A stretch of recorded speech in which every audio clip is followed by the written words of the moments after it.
பாஜக வேட்பாளர் நமச்சிவாயம் தோல்விக்கு மாநில தலைவர் செல்வகணபதியே காரணம் என்றும், தோல்விக்கு பொறுப்பேற்று செல்வகணபதி ராஜினாமா செய்ய வேண்டும் என்றும் முன்னாள் பாஜக தலைவர் சாமிநாதன் தெரிவித்துள்ளார். புதுச்சேரி பாரதிய ஜனதா கட்சியின் முன்னாள் மாநில தலைவர் சாமிநாதன் வெளியிட்டுள்ள அறிக்கையில், அரசியலில் எந்த ஒரு அனுபவமும் இல்லாமல் திடீரென்று கட்சி தலைமை பொறுப்பேற்ற தற்போதைய தலைவர் செல்வகணபதி தன்னுடைய மோசமான நிர்வாக திறமையால் காலங்காலமாக பாரதிய ஜனதா கட்சிக்கு சித்தாந்த ரீதியாக தன்னலம் இல்லாமல் செயல்பட்ட எண்ணற்ற அனுபவ நிர்வாகிகளை நீக்கிவிட்டு கிளை மற்றும் கேந்திரத்தை கலைத்துவிட்டு சுயநலத்தோடு தன்னுடைய சொந்த நிறுவனம் போல் கடந்த 6 மாதங்களாக கட்சியை தவறாக வழிநடத்தி முதல் முறையாக ஆளும் கட்சியில் அமைச்சராக உள்ள ஒரு வேட்பாளர் தோற்கடிக்கப்பட்டதற்கு புதுச்சேரி தலைவர் செல்வகணபதியே முழு காரணம். எனவே தார்மீக பொறுப்பேற்று மாநில தலைவர் பதவியை ராஜினாமா செய்ய வேண்டும் என்று கேட்டுக்கொள்கின்றேன் என குறிப்பிடப்பட்டுள்ளது.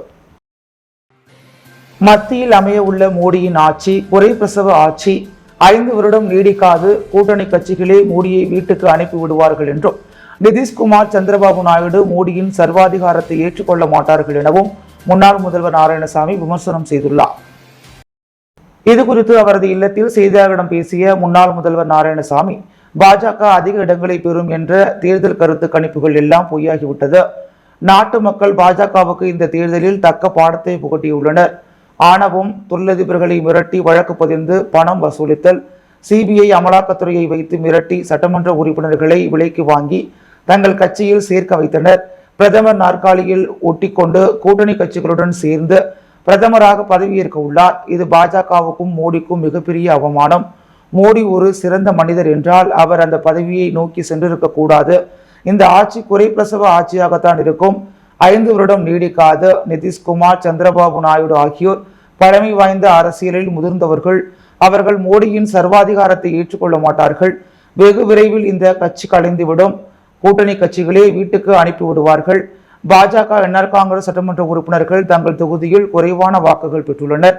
மக்களுக்கு இந்த அரசின் செயல்பாடுகள் பிடிக்கவில்லை. இந்த ஆட்சியாளர்களின் ஊழலான ஆட்சி, மோசமான ஆட்சி, மக்களை மதிக்காத ஆட்சி என்பதால் மக்கள் வெறுப்படைந்துள்ளனர் என்றார். நாங்கள் மாநில அந்தஸ்து பெறுவோம் என இதுவரை 300 முறை முதலமைச்சர் ரங்கசாமி கூறியுள்ளார். ஆனால் அதற்கான நடவடிக்கை எடுக்கவில்லை. மத்திய பாஜக ஆட்சியுடன் கூட்டணியில் இருந்தும் இதுவரை மாநில அந்தஸ்து பெறவில்லை. மக்களுக்கு கொடுத்த வாக்குறுதிகள் ஒன்றை கூட புதுச்சேரியில் ஆளும் என்ஆர் காங்கிரஸ், பாஜக ஆட்சியாளர்கள் நிறைவேற்றவில்லை. இதனால் தான் மக்கள் நல்ல தீர்ப்பை வழங்கியுள்ளனர். முதலமைச்சர் இதற்கு பொறுப்பேற்று ராஜினாமா செய்ய வேண்டும். ஆனால் அவர் செய்ய மாட்டார். நாற்காலி தான் முக்கியம். புதுச்சேரியை அவர்கள் குட்டிச்சுவராக்கி உள்ளனர். தொண்டர்களை வைத்து காங்கிரஸ் தேர்தலை சந்தித்து அமோக வெற்றி பெற்றுள்ளோம். இதிலிருந்து நமச்சிவாயம் செல்லா காசு என தெரிகிறது. சூடு சுரணை இருந்தால் முதலமைச்சர் மற்றும் அமைச்சர்கள் கூண்டோடு ராஜினாமா செய்ய வேண்டும். புதுச்சேரி பாஜகவில் தற்போது பூகம்பம் வெடிக்கிறது. தற்போதைய பாஜக தலைவர் ராஜினாமா செய்ய வேண்டும் என பாஜக முன்னாள் தலைவர் சாமிநாதன் அறிக்கை விடுத்துள்ளார். இந்தியா கூட்டணி இனிவரும் காலங்களில் ஒன்றிணைந்து செயல்பட்டு சட்டமன்ற தேர்தலை சந்திப்போம். மத்தியில் ஒரு பலமான எதிர்க்கட்சிகளாக கூட்டணி கட்சிகளுடன் இணைந்து செயல்படுவோம். இனி வரும் காலம் இந்தியா கூட்டணி காலம், மோடியின் காலம் பஸ்மமாகி உள்ளது என்றார். புதுச்சேரியில் நடைபெற்று வரும் தேசிய மக்கள் நீதிமன்றத்தில் 6000க்கும் மேற்பட்ட வழக்குகள் தீர்வுக்காக எடுத்துக் கொள்ளப்பட்டன. புதுச்சேரி மாநில சட்டப்பணிகள் ஆணையத்தின் சார்பில் புதுச்சேரி ஒருங்கிணைந்த நீதிமன்ற வளாகத்தில் தேசிய மக்கள் நீதிமன்றம் நடைபெற்று வருகிறது. இதனை மாவட்ட நீதிபதி பொறுப்பு அம்பிகா ஆகியோர் துவக்கி வைத்தனர். இதில் நீதிமன்றத்தில் நீண்ட நாட்களாக நிலுவையில் உள்ள வழக்குகளும் நேரடி வழக்குகளும் எடுத்து தீர்வு காணப்பட உள்ளது. மேலும் சமாதானமாக கூடிய கிரிமினல் வழக்குகள், காசோலை வழக்குகள், வாகன விபத்து நஷ்டஈடு வழக்குகள், கணவன் மனைவி பிரச்சனை சம்பந்தப்பட்ட வழக்குகள், குடும்ப நீதிமன்ற வழக்குகள், ஜீவனாம்ச வழக்குகள், உரிமையியல் சிவில் வழக்குகள், தொழிலாளர் சம்பந்தப்பட்ட வழக்குகள், சிவில் வழக்குகள் மற்றும் வங்கி கடன் சம்பந்தப்பட்ட வழக்குகள் என மொத்தம் 6000க்கும் மேற்பட்ட வழக்குகள் இந்த தேசிய மக்கள் நீதிமன்றத்தின் விசாரணைக்கு எடுத்துக் கொள்ளப்பட்டு தீர்வு காணப்படுகிறது. தரம் குறைந்த மருந்து விநியோகத்தை கண்டித்த புதுச்சேரி மருத்துவ உள்ளிருப்பு அதிகாரியை முற்றுகையிட்டு மார்க்சிஸ்ட் கம்யூனிஸ்ட் கட்சி புகார் தெரிவித்தனர். புதுச்சேரி எல்லைப்பிள்ளைச்சாவடியில் உள்ள ராஜீவ்காந்தி அரசு குழந்தைகள் மற்றும் பெண்கள் மருத்துவமனையில் பிறந்த குழந்தைகளுக்கு வழங்கப்படும் மருந்துகள் தரமற்றவையாக உள்ளதாக புகார் எழுந்துள்ளது. புகாரை அடுத்து மார்க்சிஸ்ட் கம்யூனிஸ்ட் கட்சியின் மாநில செயற்குழு உறுப்பினர்கள் சீனிவாசன், பிரபுராஜ், மாநில குழு உறுப்பினர்கள் சஞ்சய் சேகரன், ராகுல், சிஐடியு நிர்வாகி மணிபாலன் ஆகியோர் மருத்துவ உள்ளிருப்பு பெண் மருத்துவ அதிகாரி ரொசாரியாவை சந்தித்து முறையிட்டனர். அப்போது மருந்தின் தன்மையை ஆய்வு செய்த அதிகாரி உடனடியாக மருந்துகளை தடை செய்ய உத்தரவிட்டார். மேலும் காலாவதியாகும் மருந்துகளை 3 மாதத்திற்குள் முன்பே தடை செய்ய வேண்டும் என்ற மார்க்சிஸ்ட் கம்யூனிஸ்ட் கட்சியின் கோரிக்கையை மனுவாக பெற்றுக் கொண்டார். இதுபோல இனி நடக்காமல் பார்த்துக் கொள்வதாக அதிகாரி ரொசாரியோ உறுதியளித்ததை தொடர்ந்து மார்க்சிஸ்ட் கம்யூனிஸ்ட் கட்சி நிர்வாகிகள் கலைந்து சென்றனர். சத்யராஜ் நடித்த வெப்பன் திரைப்படம் புதுச்சேரியில் இன்று வெளியானதை அடுத்து அவரது ரசிகர்கள் கட் அவுட்டுக்கு மாலை அணிவித்தும் பட்டாசுகள் வெடித்தும் படம் பார்க்க வந்தவர்களுக்கு இலவசமாக டி-ஷர்ட் மற்றும் படத்திற்கான டிக்கெட்டை கொடுத்தும் அசத்தினர். நடிகர் சத்யராஜ் நடித்த வெப்பன் திரைப்படம் நாடு முழுவதும் இன்று வெளியானது. அதன்படி புதுச்சேரி ஜீவா ருக்மணி திரையரங்கிலும் சத்யராஜ் படம் இன்று வெளியானது. இதனையொட்டி புதுவை மாநில சத்யராஜ் தலைமை ரசிகர் மன்றம் சார்பில் சத்யராஜின் கட் அவுட்டிற்கு மாலை அணிவித்து பட்டாசுகள் வெடித்து படம் வெற்றி பெற வாழ்த்தினர். தொடர்ந்து படம் பார்க்க வந்தவர்களுக்கு இனிப்புகள் வழங்கியதோடு இலவசமாக டி-ஷர்ட் மற்றும் படத்திற்கான டிக்கெட்டையும் இலவசமாக வழங்கி அசத்தினர். சத்யராஜ் படம் குறித்து அவரது ரசிகர்கள் கூறும் பொழுது, கமல் ரஜினிகாந்தை விட சத்யராஜ் இந்த படத்தில் இளமையாக இருப்பதாகவும் மிகவும் அருமையாக இந்த படத்தில் நடித்துள்ளார் என்றும் தெரிவித்தனர். அவருக்கே உள்ள பாணியில் படத்தில் நடித்திருக்கிறார். படம் சிறப்பாக அமைந்துள்ளது என்று தெரிவித்த அவர்கள், விஜய் அஜித் படங்களை பார்ப்பதை விட சத்யராஜ் படத்தை பார்க்கலாம், மிகவும் நன்றாக இருக்கிறது என்று குறிப்பிட்டனர். ஒரு கட்டத்தில் சத்யராஜ், கமல், ரஜினிகாந்த் படங்கள் என்றால் தியேட்டர் முன்பு கூட்டம் அலைமோதும். இன்று வரையிலும் அந்த மவுசு குறையாமல் அதைவிட அதிகமான கூட்டங்கள் இன்று தியேட்டர் முன்பு கூடினாலும் ஆர்வமாகவும் 80s 90s முதல் 2K கிட்ஸ் வரை அனைவரும் தியேட்டருக்கு வந்து சத்யராஜ், கமல், ரஜினி படங்களை பார்த்து வருவது மிகவும் வரவேற்கக்கூடியது. அண்ணல் அம்பேத்கர் நகரில் முத்தியால்பேட்டை ஆரம்ப சுகாதார மையம் ஏற்பாட்டில் பிம்ஸ் மருத்துவர்கள் இணைந்து மருத்துவ முகாமை நடத்தினர். அண்ணல் அம்பேத்கர் நகரில் முத்தியால்பேட்டை ஆரம்ப சுகாதார மையம் ஏற்பாட்டில் பிம்ஸ் மருத்துவர்கள் இணைந்து நடத்திய மருத்துவ முகாமில் சர்க்கரை நோய், இரத்த அழுத்தம், உடல் எடை பரிசோதனை ஆகியவை செய்யப்பட்டது. இதில் பிம்ஸ் மருத்துவர் டாக்டர் ஆண்டனி மரீஸ் உலக புகையிலை தினத்தை முன்னிட்டு புகையினால் ஏற்படும் பாதிப்பு குறித்தும் மதுவால் ஏற்படும் தீமைகள் குறித்தும் விழிப்புணர்வை ஏற்படுத்தினார்.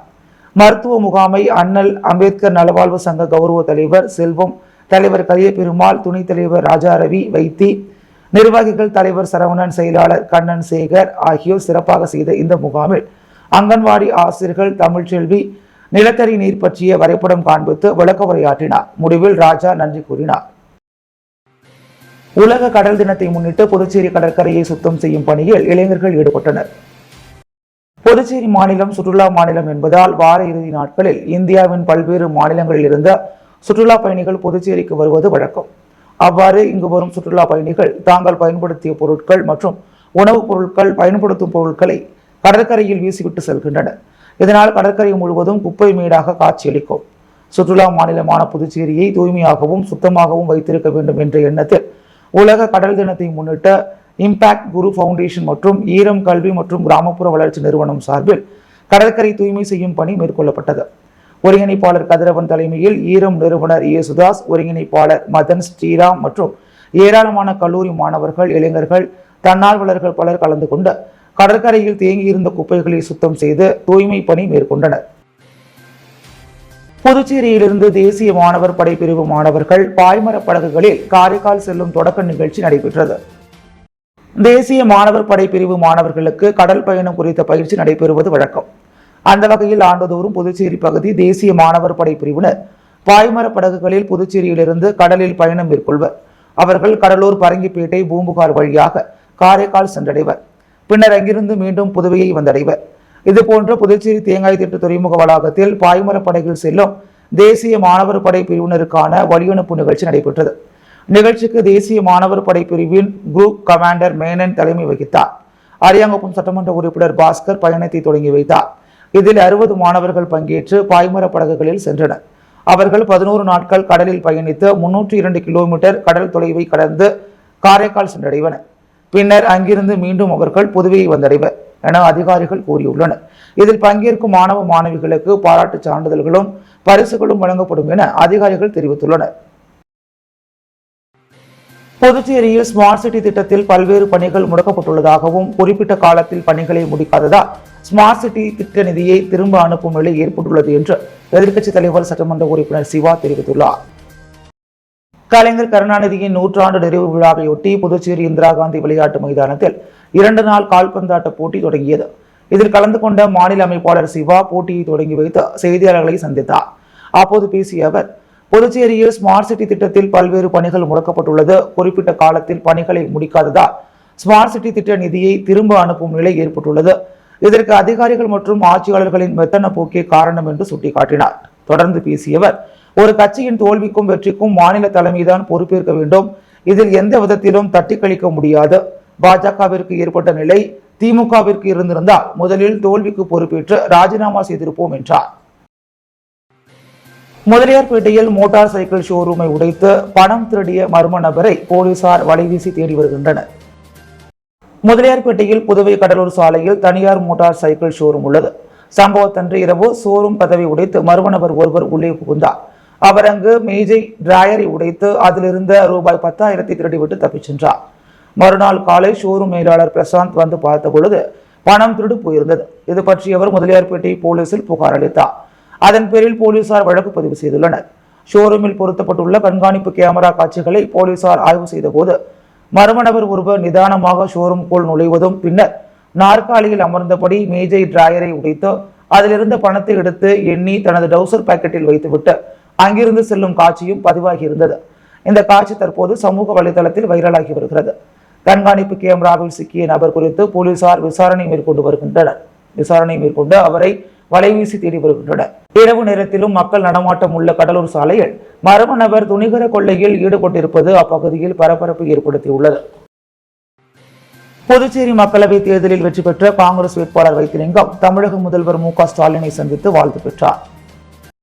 தமிழ்நாடு முதல்வர் கழக தலைவர் மு க ஸ்டாலினை புதுச்சேரி மக்களவை தொகுதியில் இந்தியா கூட்டணி சார்பில் வெற்றி பெற்ற காங்கிரஸ் வேட்பாளர் வைத்திலிங்கம் திமுக மாநில அமைப்பாளர் சிவா தலைமையில் சென்னை அண்ணா அறிவாலயத்தில் சந்தித்து வாழ்த்து பெற்றார்.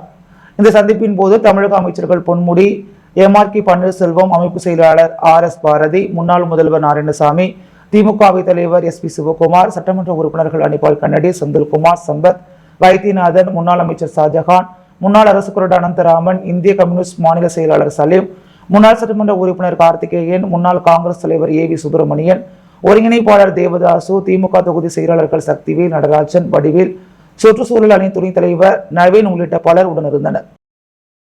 புதுவையின் அன்றாட நிகழ்வுகளை காண பாண்டி ஹெட்லைன்ஸ் யூடியூப் சேனலை சப்ஸ்கிரைப் பண்ணுங்க. தொடர்ந்து எங்களுடன் இணைந்திருக்க பக்கத்தில் உள்ள பெல் பட்டனை பிரஸ் பண்ணுங்க, லைக் பண்ணுங்க, ஷேர் பண்ணுங்க. என்றும் உங்களுடன் பாண்டி ஹெட்லைன்ஸ்.